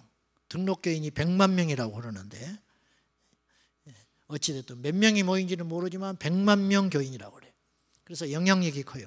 콜롬비아가 마약이 굉장히 성행하는 나라랍니다. 그래가지고 근데 이제 이 교회가 왜 그렇게 중요하냐면 교회가 영적으로 깨어나면 그 지역을 살리거든요. 그러니까 우리 수지선한 목자교회가 이곳에 있다고 하는 것은 엄청난 의미가 있는 거예요. 이 지역, 이 근동을 영적으로 살리고 지키는 역할을 하는 거예요. 그런데 이 교회가 콜롬비아의 그 교회가 그렇게 영향이 있고 커지니까 마약 중독자들이 마약을 버리고 돌아오기 시작해요. 이게 엄청난 이제 사회 변혁으로 가는 거예요. 여러분, 교회는 모름지기 그 방향으로 가야 돼요. 세상을 변혁시키는 힘, 우리가 기도하잖아요. 우리가 재정이 있잖아요. 우리가 사람이 있잖아요. 왜 이렇게 하나님께서 힘을 주셨을까? 이 힘으로 사장시키면 안 돼요. 이 힘을 가지고 세상을 바꾸는 사회 변혁으로 가야 된다는 거예요. 정치를 하자는 것이 아닙니다. 이 세상의 부조리한 일들과 하나님의 말씀에 대항하는 어떤 일에 대하여 우리는 과감하게 나서야 된다는 거예요. 그런데 이제 마약 중독자들이 하나둘 회심을 하고 예수께로 돌아가니까 마약 판매율이 떨어지기 시작하는 거예요. 그래서 이 뒤에는 다 깽단이 있는 거예요. 그래서 이 깽단이 눈에 가시가 된 거예요. 이 목사님이 어느 날 신호등을 이렇게 기다리고 있는데 창문이 내리더니 총으로 난사해버렸어요. 근데 다행히 목숨은 건졌어. 그러나 큰 중상을 입었어요. 그 뒤로 이분을 경호하는 청년들이 100명이 나타났어요. 목사님을 보호하고 지키자고 하는 스스로 자발적인 경호원들이, 청년들이 100명이 나타나요. 그래가지고 이분이 시내를 간다든지 교회를 오가는 길에 이 친구들이 목사님을 둘러쌉니다. 이건 뭐냐면 사탄의 역사예요. 거룩한 하나님의 역사를 방해하며 치명적인 위해를 가하려고 하는, 그러니까 사단이 제일 빈번하게 효과적으로 강력하게 다시 회복 불능의 상태로 우리를 쌓아버릴 수 있는 불화살이 뭐냐면 죄의 불화살 앞에 배겨날 사람이 없다라는 거예요. 가정에 죄가 들어왔다, 가정이 끝장나 버립니다. 회사에 죄가 들어왔다, 그 회사는 공중분해돼 버립니다. 교회에 죄가 들어왔다, 패가 갈려가지고 싸우고 다투고 그 싸움의 분쟁은 10년, 20년을 가요. 그 사이에 기천 명씩 모이는 교회가 몇십 명으로 줄어들어 버립니다. 수를 내가 말하려는 게 아니라 그 사이에 영적으로 길을 잃어버리고 방황하는 그 사람은 누가 책임을 지겠느냐는 거예요. 남편의 구원을 위해서 수년, 수십 년 기도하고 몸부림치며 내일 주일날 드디어 부활주일날 추수감사절날 한 번만 가자고 그 강팍한 예수 없이도 나는 선하게 살아왔기 때문에 내가 예수를 믿어야 할 이유가 아무 이유가 없다. 너나 열심히 믿어라. 내가 너보고 교회 가는 걸 막더냐? 그렇게 스스로 의에 빠져 있는 그 남편을 영적으로 변화시키고 굴복시키기 위하여 금식을 하고 매달리고 성전에 가서 애통하고 기도한 지 수년이 지난 어느 날 그 남편에 입어서 한 번 갈게 그 약속을 받아둔 그 주일날을 앞두고 토요일날 텔레비전을 보는데 거기에서 목회자의 탈선에 대한 이야기가 나와버립니다. 돌려라 텔레비. 그리고 문 딱 닫고 들어갑니다. 들어가면서 한마디를 해요. 그런데 내가 교회 가겠냐? 그 영혼은 누가 책임질 것인데? 그 영혼은, 죄는 모든 것을 깨버려요. 죄는 모든 것을 파괴해버립니다. 모든 것을. 제가 우리 부목사님들한테 처음에 딱 부임해 오면 몇 가지 지침을 이야기해요. 그 중에 하나가 신방 갈 때 절대로 둘이 가지 말아라. 셋이 가야 된다. 반드시. 가지 않았으면 안 가야지. 둘이서는 절대 어떤 일이 있어도 가서는 안 된다. 그리고 운전하는 그 자리, 옆자리는 절대로 이성이 앉아서는 안 된다. 제가 그렇게 이야기합니다. 못 믿어서가 아니다. 너의 인격과 너의 신앙을 못 믿어서가 아니라 마귀의 역사가 그렇게 치열하기 때문이다. 제가 그렇게 이야기합니다. 교회에서 우리 성도들끼리 절대로 돈거래하지 마라 합니다. 동업하지 말라고 합니다. 끝이 반드시 깨져버리기 때문이에요. 그 속에 죄가 들어갑니다. 그 속에 사단이 가서 분리하기 시작합니다. 절대로 남녀 간에 악수조차도 하지 마라. 제가 엄명을 놓습니다. 내 자신에게도 하는 소리입니다. 죄는 우리의 모든 것을 파괴해버립니다. 죄인된 우리가 사는 유일한 길은 회개하는 것입니다. 우리가 다윗의 인생을 보면서 빛도 보고 어둠도 봐요. 첫째, 어둠이란 뭐냐? 우리가 생각해 볼 때 다윗 같은 자도 넘어지더라는 거예요. 다윗이 어떤 사람입니까? 다윗은 직통 계시를 받은 사람이에요. 전쟁하러 갈까요? 그럼 하나님이 가르쳐줘요. 그럼 얼마나 좋을까? 이 집을 살까요? 사라. 얼마나 좋을까? 야, 참. 나는 그런 음성을 들어본 적이 없어요. 갈까요? 가지 마라. 안 가면 되잖아. 다윗에게 하나님이 그렇게 말하셨어요. 싸우러 갈까요? 가거라. 올라가라. 그러면 싸우면 분명히 이겨. 올라갈까요? 아니, 매복을 하거라. 매복해. 그러면 이겨. 참 쉽죠? 다윗이 그런 사람이라. 그렇게 영적으로 예민하고, 물론 그때는 구약시대이니까 그렇겠지만은 아무튼 하나님이 그토록 애지중지하던 다윗, 그 다윗이 어느 날 퍽 쓰러져 버립니다. 한낱 유혹을 못 이겨서. 유혹한 것도 아니에요. 자기가 혼자 빠져버린 거예요. 그리고 그 죄를 덮기 위해서 그 충직한 부하를 간접 살인해 버립니다. 성경은 다윗이 죽였다고 그러지 적이 죽였다고 하지 않아요.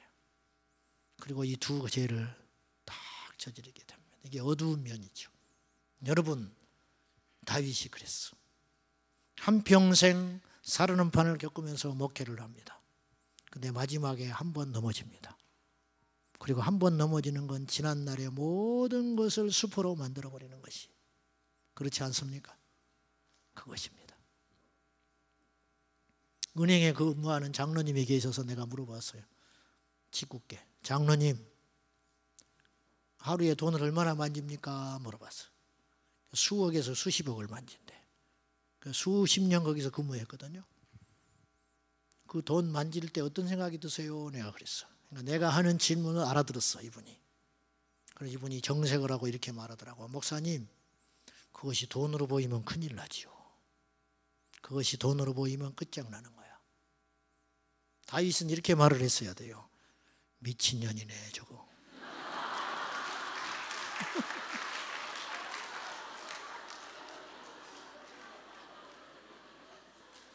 지 남편은 전쟁터에 가서 죽기 살기로 싸우고 있는데 후방에서 저짓거리를 하고 있네.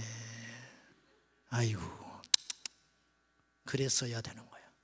다윗이 광야에서 충만할 때라면 그랬을지도 몰라.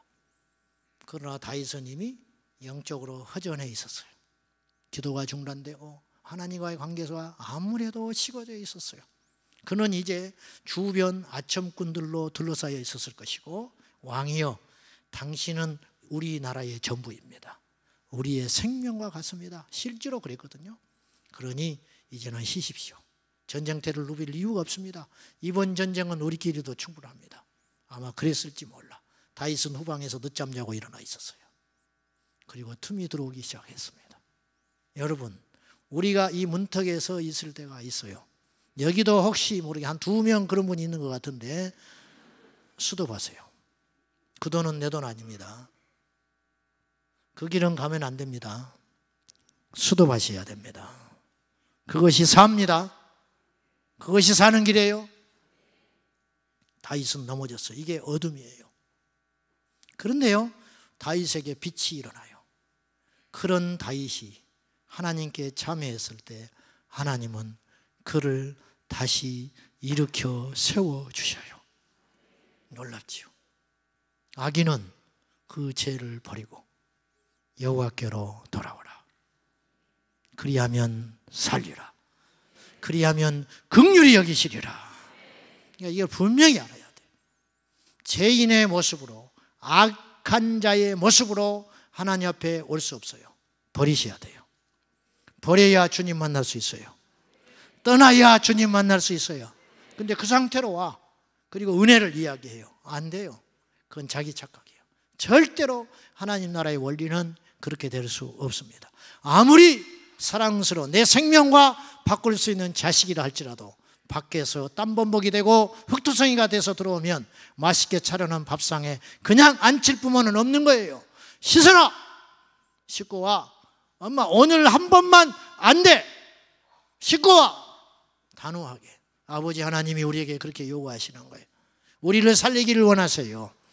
모든 사람이 구원을 얻으며 모든 사람이 진리를 알기를 원하시느니라.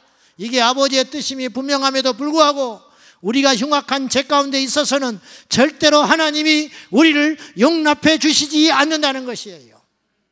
그것입니다. 어느 목사님이 미국에서 어느 날 주일 예배를 잘 드리고 나서 할 말이 있다고 교인들 앞에 광고를 냈어요. 제가 오늘 교회를 사임을 해야 되겠습니다. 교인들이 깜짝 놀랐어요. 뭐 때문에 그렇습니까? 우리가 뭐가 섭섭해서 그렇습니까? 좋은 임지가 나섰습니까? 그게 아니고요. 하나님이 안 믿어집니다. 지금까지 믿는 척 하느라고 목회를 해왔는데 더 이상은 여러분을 속일 수 없어요. 나는 이 시간 이후로 목회를 그만둬야 할 것 같아요. 하나님이 안 믿어줘요. 아마 여러분이라면 난리 날 거예요. 우리 교회는 더 난리 날 거예요. 속았다. 저런 정신없는 놈이 있는가? 그동안 우리는 뭐냐? 막 별말이 다 할 거예요. 근데 그 리더십들이 찾아왔어요. 목사님, 1년간 휴가를 드리겠습니다. 기도원에 가셔서 하나님을 만나고 오십시오.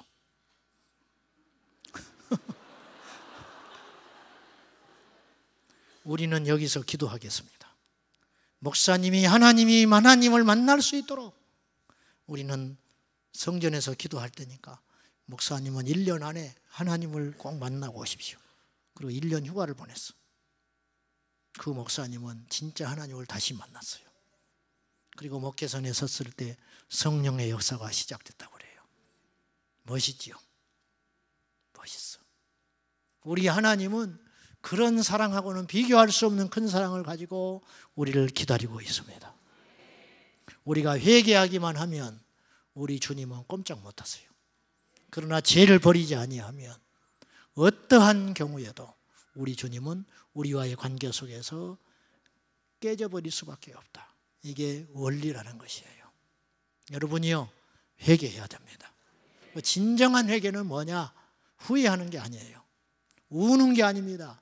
감정적으로 하는 게 아닙니다. 진정한 회개는 행동하는 것입니다. 행동하는 것. 감리교회 대부흥사였던 이용도 목사님, 그분은 33살에 폐결핵을 앓고 돌아가셨는데 그분이 부흥 집회를 할 때마다 엄청난 역사들이 많이 일어났다고 그래요. 그분이 설교할 때마다 회개가 일어나고 통해 자복이 일어났는데 심지어는 일제시대 때 이분이 1900년에 태어나서 33살에 돌아가셨는데 이분이 이단으로 오해를 받기도 했습니다. 그랬는데 이분이 70년 만에 이단의 굴레를 벗었어요. 97년인가 그때 어쨌든 그랬는데 이분이 집회를 하면 일본 순사가 와서 감시하러 왔다가 뒤집어져서 회개하기도 하고 그런 일이 일어났다고 그래요. 그 중에 일화가 하나 있어요. 평양시에서 장사를 하던 어떤 사람의 이야기입니다. 이 사람이 평양 시내에서 장사를 하고 있었는데 어느 날 집회를 가자고 옆 사람이 자꾸 전화돼요. 그래가지고 도무지 갈 마음도 안 되고 형편도 안 되는데 너무 옆에서 전화되니까 집회를 가요. 갔다가 그날 이용도 목사님 집회에 참석하는데 너무 많은 사람들이 모여 있었어요. 그 비집고 앉아 있는데 처음에는 무슨 말인지도 모르고 있는데 설교 말미가 끝났을 때 성령께서 그의 심령에 확 불을 내려버려요. 그러니까 이분이 깨지기 시작해요. 그래가지고 엉엉 울면서 하나님 앞에 믿음으로 이제 거듭나는 시간이 됐는데 그때 자기 안에 왠지 눈물만 나지 자기 안에 강한 뭔가가 없는 것을 느끼게 돼요. 옆 사람을 보면 전부 진짜 같아요. 막 뒹굴고 기도하고 통회하고 자복하는데 자기는 겉만 뜨거운 것 같은 거예요. 그래서 못하는 기도지만 하나님을 부르면서 이게 뭡니까? 나는 왜 이렇습니까? 그랬을 때 하나님께서 그림을 보여줘요. 환상도 아니고 영적인 눈이 열려가지고 자기 어릴 적에 있었던 일을 보여주기 시작하셔요. 그게 뭐냐? 자기 아주 어릴 적에 자기 작은아버님과 삼촌집에를 갔어요. 갔는데 그 작은아버지 되는 분이 술을 먹고 마루 위에서 누워서 대낮에 쓰러져 잠을 자고 있었어요. 그 호주머니에서 돈이 이렇게 삐져나와 있었어요. 그걸 이렇게 싹 가져다가 써버리고 시컷 며칠을 놀면서 써버려요. 자기가 밭에서 이렇게 일을 하고 있으면 그 작은아버지가 되는 사람이 와가지고 아무개야 불러요. 이렇게 왜요? 그렇게 쳐다보면 아니다 그러고 가. 심증은 있는데 물증이 없는 거야. 그런 적이 몇 번 있었어요. 그런데 이제 자기는 양심의 꺼림이 있었지만은 그냥 대수롭지 않게 그렇게 하고 세월이 흘러가지고 자기가 어른이 된 거예요. 하나님이 그걸 보여줘. 그것을. 하나님 하면서 이 죄를 용서해 달라고 하나님 앞에 기도하는데 넘어가지를 않아. 이게 아무리 울고 사정을 하고 고백을 해도 넘어가질 않아. 그때 깨달았어요. 참 회개는 울고 불고 사정만 해서 될 것은 아니구나. 그래서 봉투를 찾아서 그때 자기가 훔쳐냈던 돈과 대충의 이자를 계산해서 거기다가 넣어요. 그리고 편지를 씁니다. 작은아버지 잘못했습니다. 사실은 그때 제가 여차여차해서 이렇게 했습니다. 딱 봉하고 나니까 그 화면이 싹 지나가. 그리고 또다시 그림이 또 하나 나왔어. 그것이 뭐냐? 얼마 전에 김장을 해야 되는데 배추밭을 갔어요. 수레를 끌고 배추를 사러 갔는데 예를 들면 2도랑에 20안이야. 한 도랑에 10안씩. 그러니까 2도랑을 샀어요. 그러면 20판을 줘야 되잖아. 20판을. 근데 50판을 줬더니 40판을 내줬어. 이 사람이 술을 먹고 착각해가지고 밭주인이. 그러면 술이 문제라. 그래가지고 그것을 돌려줘야 되는데 이 사람이 순간 욕심에 끌려가지고 40안을 호주머니에 넣고 돌아왔어요. 그러면서 겨울에 그 김치를 먹을 때마다 얘가 걸려. 괜히 그거 돌려주지 않았나. 그 그림이 딱 나오는데 하나님이 양보를 하지 않아. 이제서야 어떻게 합니까? 큰 돈도 아니고 어떻게 합니까? 안 넘어가! 거기다가 다시 편지를 써요. 봉투에 넣어서 붙이는 순간 그것이 사라지더니 성령께서 그의 심령에 불을 내려줬어요. 그리고 그날 밤에 통에 잡아가고 애통하고 깨져서 주님 앞에 거듭났다는 그러한 교회사 속의 이야기가 있어요. 말씀을 맺으랍니다. 오늘 한 3시간 하려고 그랬는데 나도 집에 가야 되니까 우리가 얼마나 안일하게 예수를 믿는지를 봐야 돼요. 저는 우리나라 역사상 우리나라가 약 940번 전쟁을 했대요. 기원 후만. 기원 전의 역사는 없대요. 따져보니까 2000년의 역사 가운데 2년에 한 번꼴 전쟁을 했어요. 지금 우리나라 전쟁이 없는 지가 약 70년이 넘어가잖아요. 70년 가까이. 이렇게 평화로울 때가 없었어요. 그리고 이만큼 먹고 살기 좋을 때가 없었어. 어렵다고 하지만 옛날에 어렵다고 하는 수준하고 지금하고 어렵다는 건 수준이 달라. 그리고 아무리 태평성대가 됐다 할지라도 복음이 없었다면 그건 저주인데 우리나라는 안전하고 현재 일단 먹을 것이 있고 복음이 창궐한 시대에 살고 있어요. 이만큼 영적으로 깊고 좋을 때가 없었어요. 우리나라 5000년 역사 가운데. 이 어마어마한 혜택을 누리는 역사의 중심에 서 있는 저와 여러분이 실상은 얼마나 복을 받은지를 몰라. 그러므로 이 어마어마한 영적 혜택, 사회적 혜택, 물질적 혜택을 누리고 있는 저와 여러분들이 지금 우리도 모른 채 나태해서 멸망길로 갈 수 있다는 거예요. 데이빗 플랫 목사님이 레디컬이라는 책에서 그분이 이런 이야기를 했어요. 이분이 20대 후반에 미국에서 3,000명인가 모이는 교회에 부임을 하게 돼요. 근데 우리나라에서는 있을 수 없는 어쨌든 거기는 그랬어요.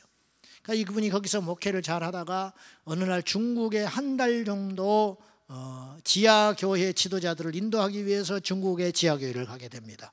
그곳에 가서 이분은 충격을 받고 와요. 지하교회에 몇십 명의 중국의 현지 지도자들이 모였는데, 이제 저도 중국에는 한 10년 가봤습니다만은, 저도 가보니까 열차를 48시간 타고 온 사람이 있더라고요. 48시간. 근데 그분은 신학을 하지 않았어요. 근데 교인이 3,000명이야. 평신도 지도자인데. 그때 당시 중국의 상황이 그랬어요. 데이비드 플랫 목사님이 이야기한 것이 내가 오늘도 이해가 돼요. 거기 모인 수십 명의 사람들 중에 한 사람도 조는 자가 없었고, 2명의 건장한 그 지도자는 문 가까운데 앉아가지고 한쪽 귀에는 강의를, 한쪽 귀는 외부의 귀를 돌리면서 언제 밀어닥칠지 모르는 공안들을 대비하면서, 그러면서 촉각을 세우면서 공부를 하는데, 미국에서는 그냥 흔한 이야기들을 그들은 울면서 받아 적고 있더라는 거예요. 거기서 충격을 받아요. 나는 무엇을 하고 있는가? 그리고 고국으로 돌아옵니다. 미국의 강단에 서서 예배를 드릴 때 어마어마하게 화려한 성전에서 첨단 음향 시스템, 영상 시스템, 그리고 수천 대가 될 수 있는 주차장, 그리고 주차장마다 고급진 승용차들로 가득 차 있으며 성도들의 얼굴은 하나같이 밝고 그들은 다 평안한 가운데 예배 드리러 와 있는데, 그 속에서 데이비드 플랫 목사님이 충격을 받습니다. 이곳에 예수님은 계시는가? 우리가 이렇게 예수 믿어도 되는 것인가? 과연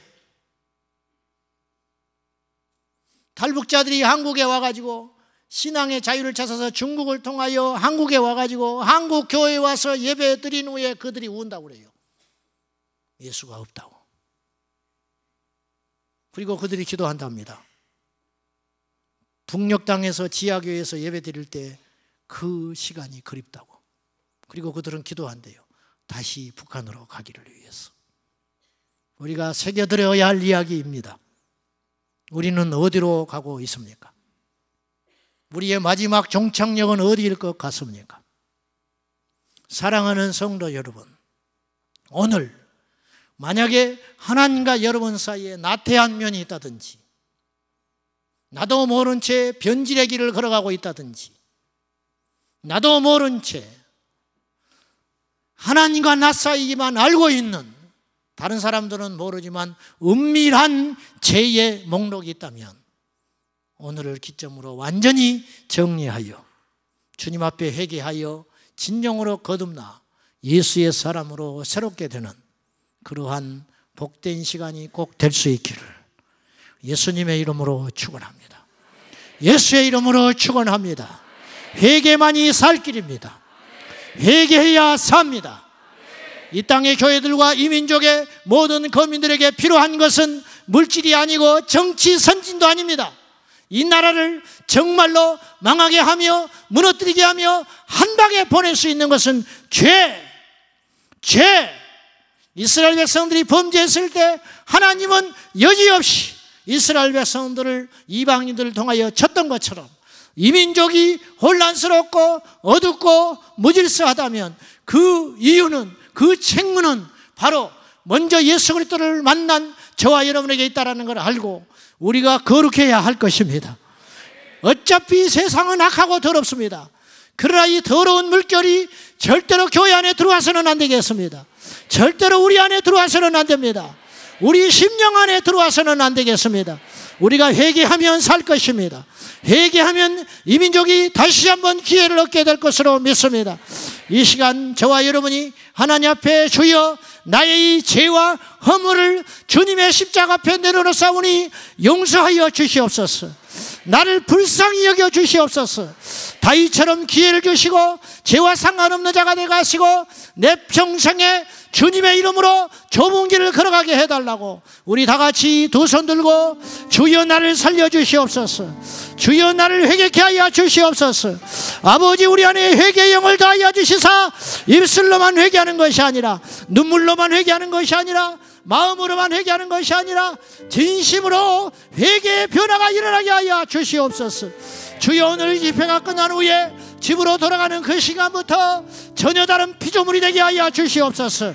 죄와 상관없는 자가 되게 하여 주시옵소서. 주 예수의 사람이 되게 하여 주옵소서.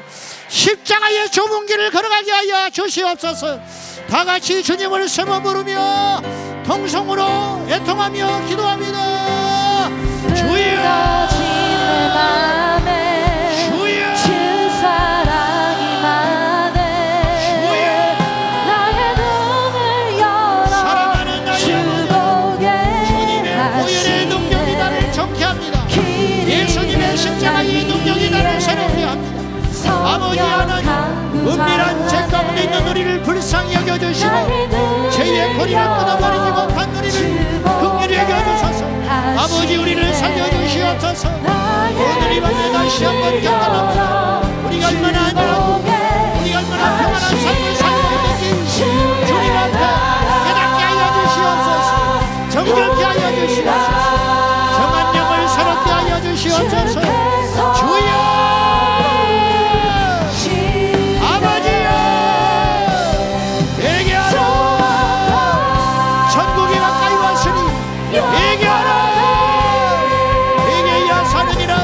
얘기할 때 우리가 살게 될 줄로 믿습니다. 주여, 우리를 살려 여겨주소서. 아버지의 영이 우리 안에 충만하도록, 내게 영이 받도록 우리를 불쌍히 여겨주시소. 아버지의 영광과 아버지의 생명이 우리 안에 충만하게 하소서. 주 예수여, 이 시간에 돌이키는 자, 이 시간에 회개하는 자, 하나님의 은혜를 나여 주시고 자비의 은총을 나여 주시옵소서. 예수님의 생명과 능력, 예수님의 생명과 능력 우리를 불쌍히 여겨주시옵소서. 사랑하는 나의 아버지 하나님 앞에 회개합니다. 죄의 문턱에서 우리가 수동하기 원합니다. 돌이켜라, 돌아서라. 죄에서 돌이켜 하나님의 의를 있게 하여 주시고 하나님의 긍휼을 얻게 하여 주시고 새로운 피조물이 되게 하여 주옵소서. 여겨주옵소서. 마지막까지 이기는 자가 되게 하여 주옵소서. 마지막까지 이 승리의 길을 걸어가게 하여 주옵소서. 아버지, 나를 불쌍히 여겨주소서. 하나님의 생명과 능력으로 충만하게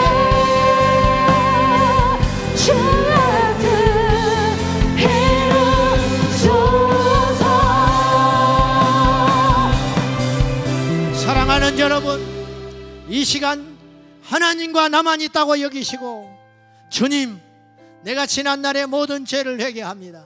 더 심각한 것은 지금 우리가 죄 가운데 있다는 사실입니다. 오늘 부끄러워하지 마십시오. 죄는 빛을 이기지 못합니다. 빛 가운데 오면 죄는 힘을 쓰지를 못합니다. 어떤 죄도 여호와께 나와 토설하고 고백할 적에 그 죄는 우리와 상관없는 위력 없는 바람과 같이 되어버리는 것입니다. 이 시간에 용기를 내시고 주여, 내가 죄의 문턱에 서 있습니다. 내가 하나님 앞에 은밀한 죄 가운데 있습니다. 하나님이 기뻐하지 않는 이것들이 지금까지 있었습니다. 이 모든 일들을 주님 앞에 정리하겠습니다. 그런 분들은 자리에서 한번 일어나십시오. 주여, 하나님이 기뻐하지 않는 죄의 형상, 악은 모양이라도 버리게 했사오니 주여, 이 시간에 과감하게 내려놓게 하여 주옵소서. 죄가 주는 달콤함이 내 인생과 내 영혼을 파괴하고 있습니다. 주여, 이 시간 과감하게 내려놓습니다. 회개하오니 받아주소서. 다시 한번 주님을 세 번 부르고 기도할 적에 이 죄를 주여 나와 상관없는 자가 되게 하여 주옵소서. 주여, 이 죄를 용서하여 주시옵소서. 이것들을 정리하고 끊어버리게 하여 주시옵소서. 다 같이 기도하겠습니다. 주여, 주여, 주여. 살아 역사하신 아버지 하나님, 우리의 허물과 죄를 아시는 여호와 아버지 하나님, 주님이여 약한 죄를 아시는나이다. 날마다 거룩하게, 날마다 작은 예수가 되었으며 날마다 주님의 영상을 닮아가며 우리